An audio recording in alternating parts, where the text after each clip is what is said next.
Olá pessoal, eu estou aqui com a minha amiga treinadora Nicole Rodrigues e esse papo que eu vou ter com ela agora é parte do nosso conteúdo para o desenvolvimento atlético a longo prazo.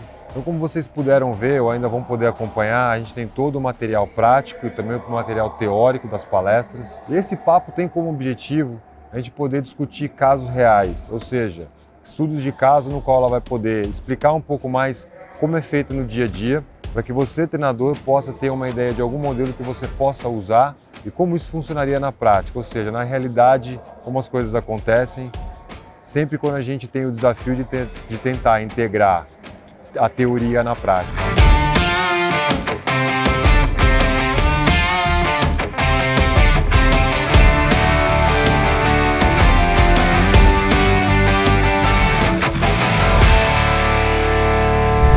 Perguntar para a Nicole agora quais são as dificuldades que a gente encontra muitas vezes quando a gente vai trabalhar com os jovens, especialmente quando a gente vai falar do futebol, jovens entre 12 a 15 anos, quais as dificuldades que a gente encontra e como a gente pode superar usando a nossa criatividade e nosso conhecimento.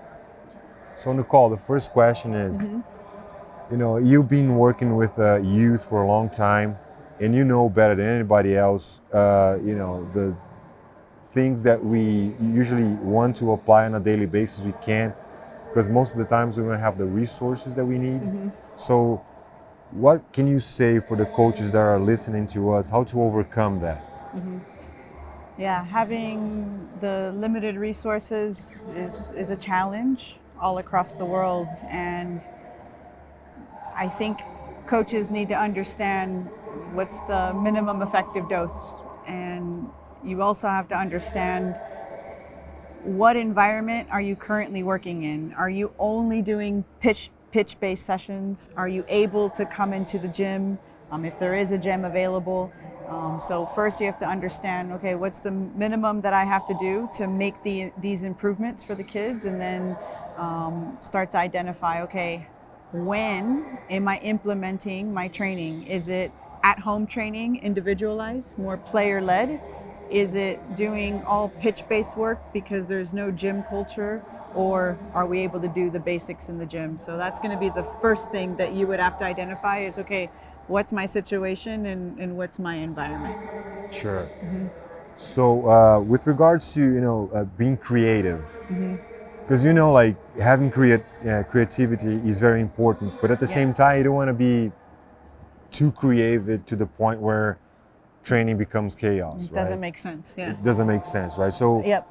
what are the guidelines that you can actually come up with just so the coaches know what creative means?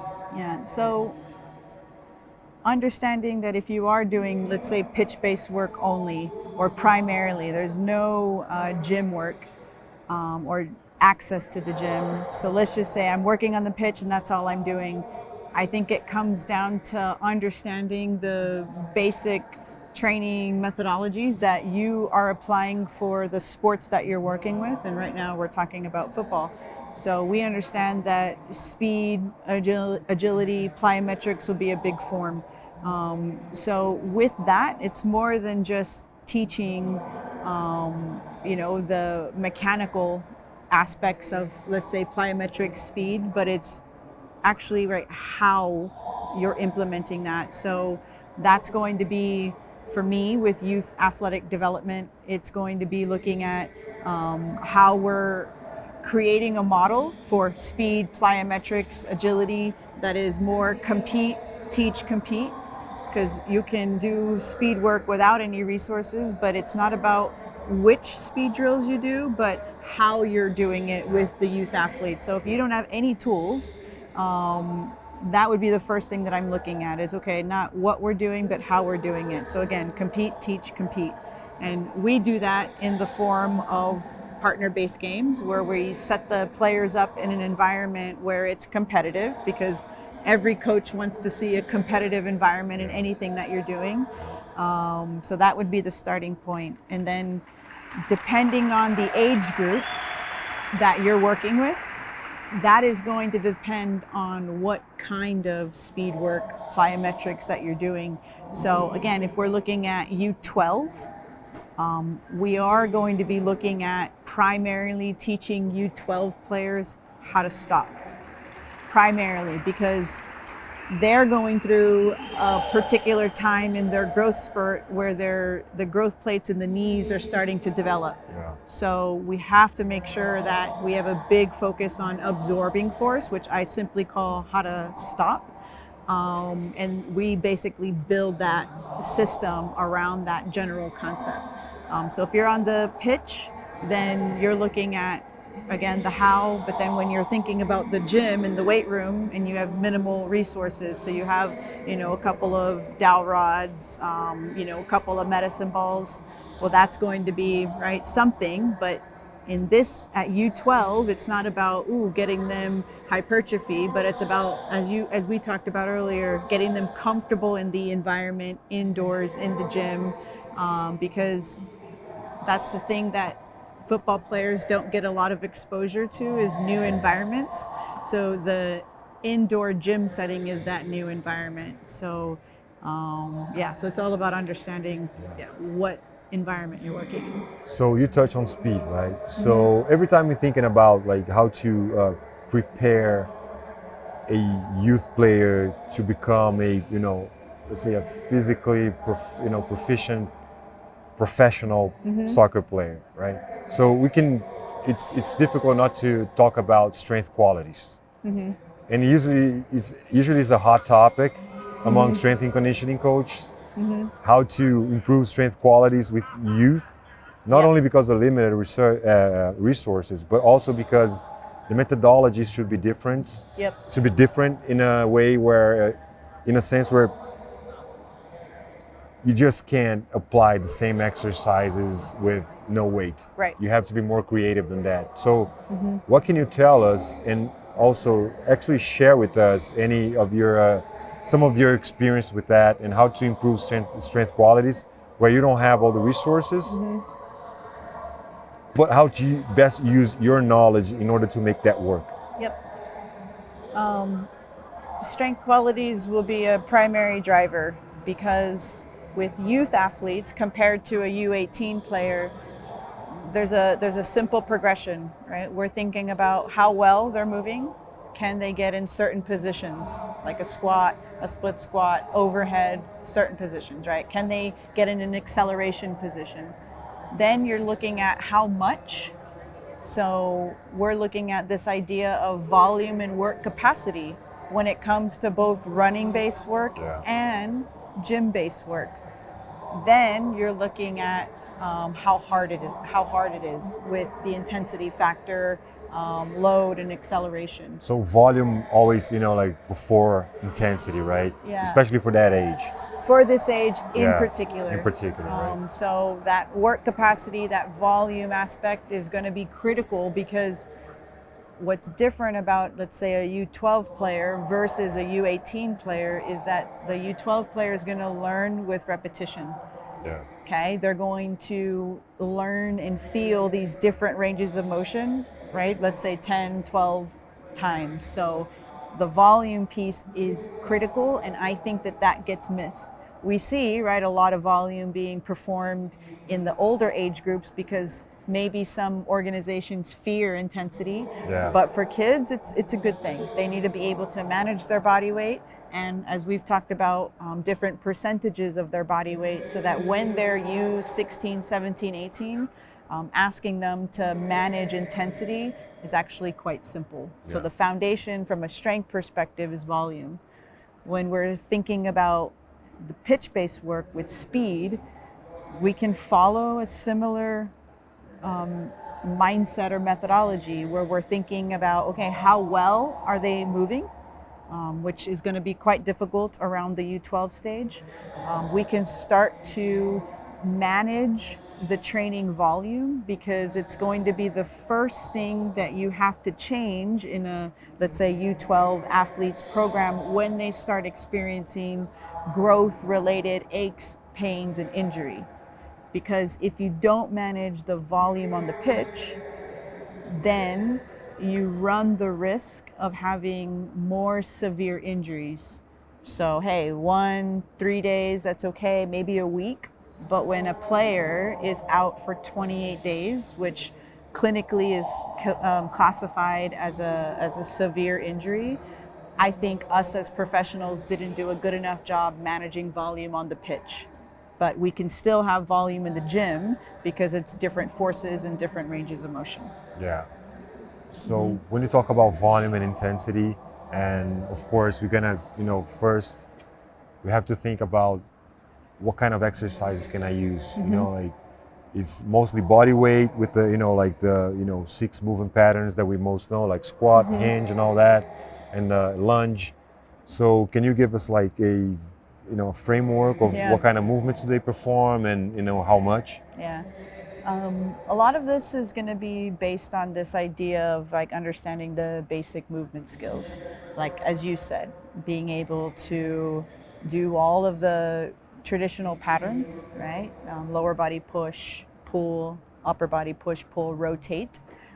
Being able to throw, right? Being able to jump, do plyometrics, right? Those are all like basic athletic skills and biomotor abilities.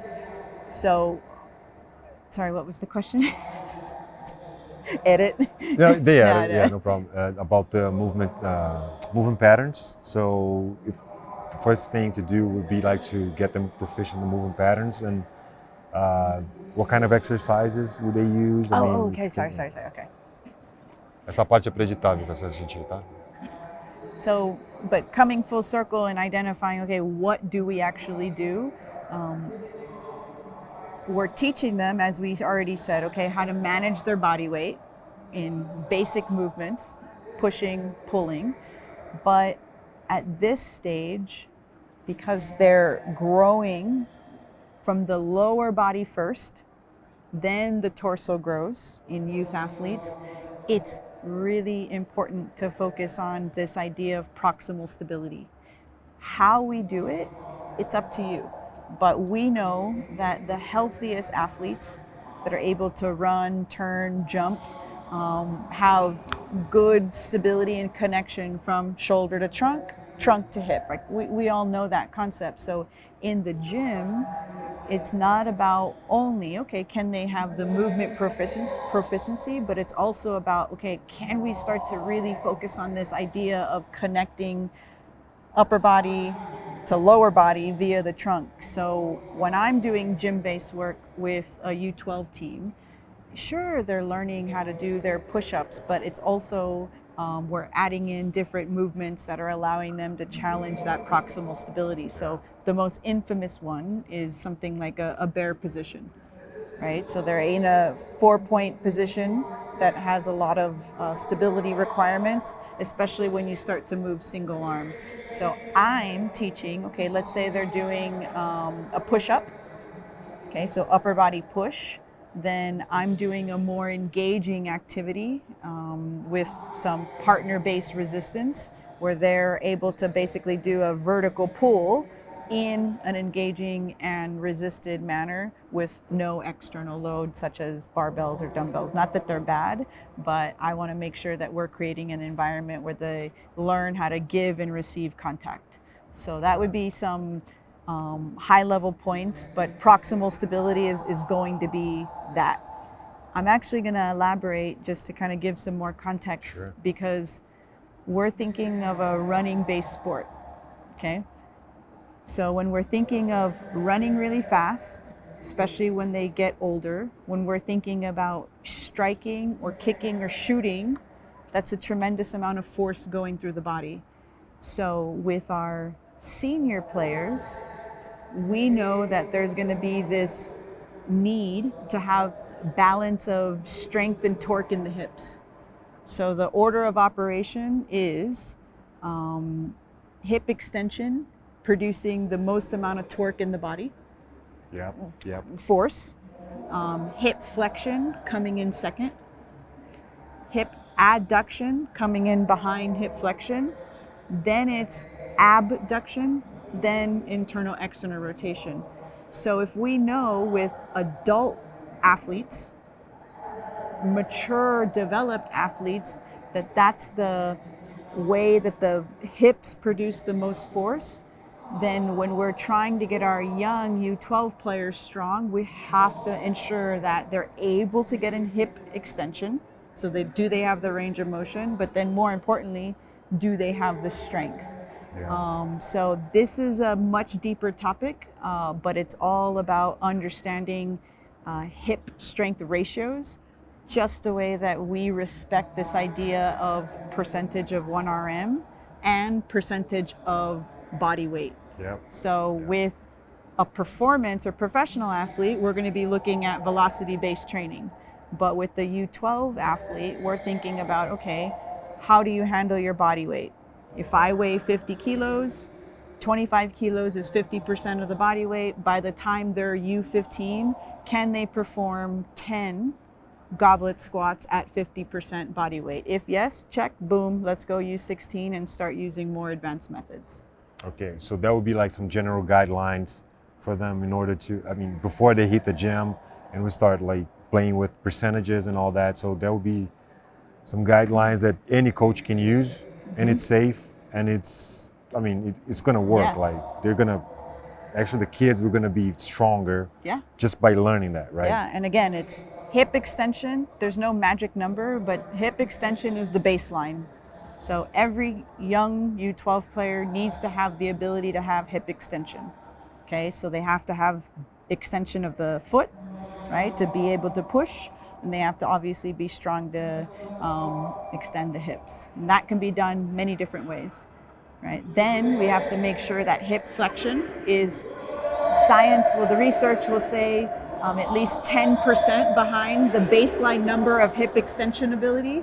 Then adduction will come following that about 20%. So it's adduction, abduction, and then internal external rotation strength. So when we talk about developing strength qualities, how much gym time should a kid spend, like trying to perfect those qualities or trying to perfect those movements in order to develop those qualities when they are 12, 13, 14? Do you have some general guidelines for each stage? Yeah. I know it's a lot, but just a general overview. No. I mean, the idea is when the athletes leave the foundation stage, which is U9 through U11, that's when we have to start getting prepared for the largest changes in their height and their weight. Okay. So when we're looking at gym-based work, we want to ensure, for me, to make our job easier, but maybe not at the start of the season of U12, but after we ensure that our U12 players can do some of the basic movements that we're training on the pitch, that will basically transfer into the movements that they're going to do in the gym. The easy starting point for me is having a standard 30-minute block. Because anything more than that, and we're just adding too much stuff, and anything less to that, it's not enough, of a stimulus. Yeah. So we like to just start off with a standard 30-minute block, and then that will kind of have, aspects of not necessarily, traditional warming up, like doing massaging, stretching, activation. Like we're going to get the kids moving right away, and if needed, we'll do other aspects. So. The standard is giving them that once a week exposure of strength training, which on the senior level, professional football, we usually see one strength day in the first part of the week and then more power towards the end of the week. But for youth, we're looking at a one exposure consistently every single week. And then essentially with that, we're just kind of progressing, like we already said, the quality of movement, the volume, and then hopefully when they leave U15, we're able to do intensity. So the general guidelines from a time perspective will be a 30-minute block, but I'm always trying to ensure that every single movement that I introduce day one in the gym, they've already trained and practiced on the pitch. Okay. And I'm going to say that again. So on the pitch, we're doing isometric split squat with the U12 team just to get, 10, 15-second holds with arm action, for example. We're doing split squat rowing as a little bit of engagement before they perhaps have a lot of small-sided games and contact. So if the split position is something that they're learning on the pitch, then it's going to be one of the first movements that we implement in the gym, because it's going to feel familiar, and all we're doing, right, is giving them perhaps a med ball or a sandbag and just kind of changing where the load is being placed. But it kind of gives them that feeling that, oh, this is familiar, I know exactly what I'm doing. So yeah, so from a time perspective, it'll be that. And then from the actual what do you do in the gym, you have to build off the program that you're using on the pitch. Yeah. If you're doing something completely random, I think it's a very important topic. I mean, like, try to connect the dots, right? Try to make it, Exactly. like just one whole.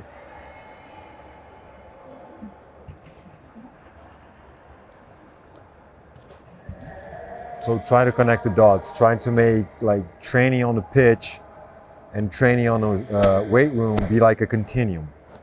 A continuum, right? An extension. Because with kids, it's our job as coaches to inspire confidence, right? If the kid isn't confident with what they're doing on the pitch, they're sure as heck not going to be confident when they go into the gym. So when I work with the kids, you're right, it's a continuum, it's an extension of what we do on the pitch, and it just feels that much more familiar and not foreign. Like, oh my God, what are we doing in here? Like, why are we doing this? Like, it's just another form of training. Yeah. So you said 30 minutes, and let's say on a weekly basis, like 1-2 sessions, only one is good. As a starting point in U12, if you can do it once a week for 30 minutes, and in our setting, we have 4 training sessions a week. Okay. So at a U12, we train 4 days a week. So we have 1 strength session, and then the other 3 days we have movement training and our warm-ups and things like that. Okay. So let's say you have accomplished many of the goals that you wanted to on the pitch. Like, moving patterns are okay. They're starting to play with weights. So what do you think would be the way to progress training on a strength side of things? Just add more weight, get them used to the barbell, start like introducing dumbbells. Would that be the right way to go, or there's any other ways that you use for those kids, right? Yeah, with assuming that they're learning all the basics, like how are we progressing? Well, for me, first off, if I'm working with the U12 team, I choose to use more soft goods. I know that we don't always have that luxury of choosing our equipment. We just use whatever the gym has. But for me, with the U12 team that's never lifted before, I use sandbags, vipers, and medicine balls, of course, and bands and things like that. Because that, it doesn't intimidate anyone. The coaches, the parents, the players, and the kids are able to move more freely with that. But yes, once they're good and proficient, instead of increasing the load, I would essentially start training a little bit more of the variability, not necessarily with having water bags over their head, but variability just in terms of their planes of motion. Because in the beginning, it's going to be like an elevator, down and up, right? But once they start to get proficient with that, then we're going to start, changing the center of mass with the same tool like a medicine ball. So instead of doing a goblet squat with the medicine ball down and up like the elevator, right, now they're doing the goblet squat and just changing the variability in position. So we can do that in many different ways, right? Overhead, press outs, because that's going to have a different engagement. So I would like to change that and still keep the volume before we're looking at the actual increase of load or moving to a barbell. Okay? Because what I want to do at U12, is we know from the U12, 13, 14, that's when they're going to have the highest amount of knee pain. We know that. And we also know that they're typically more quad dominant than they are hip dominant. Because you right? can see kids squatting like this, right? Yeah, Like try to shift the knees exactly. forward and like try to get the quads to do the whole thing. Right. So we can see that difference, but it doesn't mean that the quads are the break. They're really important. It's just the way that they're training on artificial pitches and in smaller spaces. Because usually, right, with the academies that I work in, you're on one big pitch and there's 5 teams training at once, so you only have, a small space. But from a strength perspective, being able to, instead of doing something like, a leg extension, like we would with an older athlete, trying to keep the area and the muscles around the knee strong, Sure. with U12 players, we're doing a lot of backwards walks, like locomotion backwards, partner resisted backwards walks, holding onto the football pole backwards walks, because we're basically trying to say, okay, how can we have a fun, clever way to have terminal knee extension to just work on the small muscles of the hip. yeah. So of course, hips and posterior chain are critical, right? We already said hip extension is king, but when we know that they're going to have a lot of knee pain coming up, we're doing a lot of backwards locomotion. That's a key. Yeah. So just to, like sum it up, some of what we're talking about, what do you think it's the most important aspect of a kid interacting with another human being while they perform their, their drills on a field? Let's say any strength and conditioning drills or even movements. Because usually we see like people trying to teach those kids to move with the implements, which is okay. Mm-hmm. But as they see in this material, as they will see or they have seen already, we use a lot of partner-based games. Yeah. And I think one of the most important aspects of that is like they're interacting with another human being. Yeah. So they're like, and every time you interact two human beings, there's gonna be some competition. Mm-hmm. And at a certain amount, this is like what you want. Yep. Because it brings intensity up and it's natural. Yeah. So what do you think is the most important aspect of having kids, not the whole program, but, having bits of the program being interaction with another human being? Yeah. Well, there's 2 things that happen with, pairing up. So let's say we have 30 U12 players, okay? We can easily pair them up, and that already cuts down 30 and makes it feel like 15, groups of kids working. So it makes the logistics easier, number one, because now you can see what's happening with some smaller numbers as opposed to 30 random movements going on. So it makes it easier to organize. It provides an engaging aspect, because they're not just doing backwards lunges by themselves, right? But they're actually trying to manipulate the other person's body weight, right? So they have to engage with that feeling or sensory feedback. They have to start to learn how to give and receive contact by, pushing left, right, in many different ways. So I think the use of the other player's body weight, doing it in fun and engaging ways, actually checks a lot of boxes that we're trying to do on the pitch and in the gym, right? And which boxes are those? Like we've already talked about, it's, developing upper body strength when they're in ground-based movements. That's allowing that proximal stability. And then depending on how dynamic you're programming your partner-based games, right? They're able to do some of the basic movement patterns like side shuffle locomotion, because a U12 kid isn't going to love doing a bunch of lateral shuffles, right? So we have to make it engaging. So for me, I don't like when male players, young boys, are scared to give contact. So it could be as easy as, you set up 2 players 10 meters apart. Okay, you have them run and then jump up and bump their chest and then return, right? Yeah. They're starting side by side, they jump, bump, and then run the other direction, because ultimately, I think it's our job to teach the athletes how to give and receive contact. I think it's our job, yeah. Cool. Yeah. So Nick, I know there's a lot we can talk about, and actually they are going to see, much of your, theory and much of the technical aspect of everything we talked about in the material. So wanted to let them know that we're going to come up with more material as we go. And I hope you guys enjoyed this conversation, because I think it gives you guys a little bit of more context on how to apply all this information. And I think Nicole is someone that has a lot of experience with that, and one of the people that I know that has the most experience actually. And for us as an education company, it's a pleasure to have her as partners. And thank you so much, Nick, for this talk. Pleasure. And we'll come up with some, other talks in the future.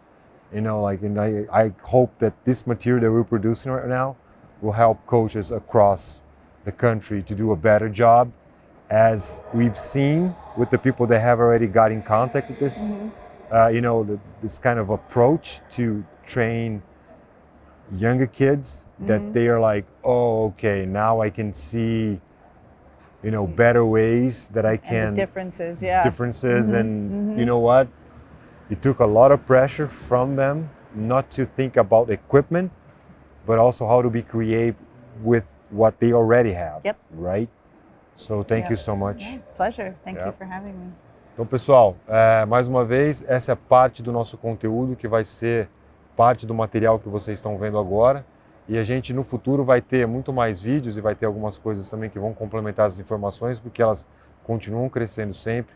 E espero que essa conversa, junto com toda a outra parte teórica e prática, possa dar para vocês toda a estrutura e também todas as ferramentas, né, que são necessárias para que vocês possam melhorar o seu trabalho no dia a dia e, mais importante, sem a dependência de equipamentos caros, sem a dependência de recursos que muitas vezes a gente não tem. Então, mais uma vez, aproveitem o material e sigam mais a gente em outros materiais que a gente possa estar divulgando no futuro relacionados a esse tema.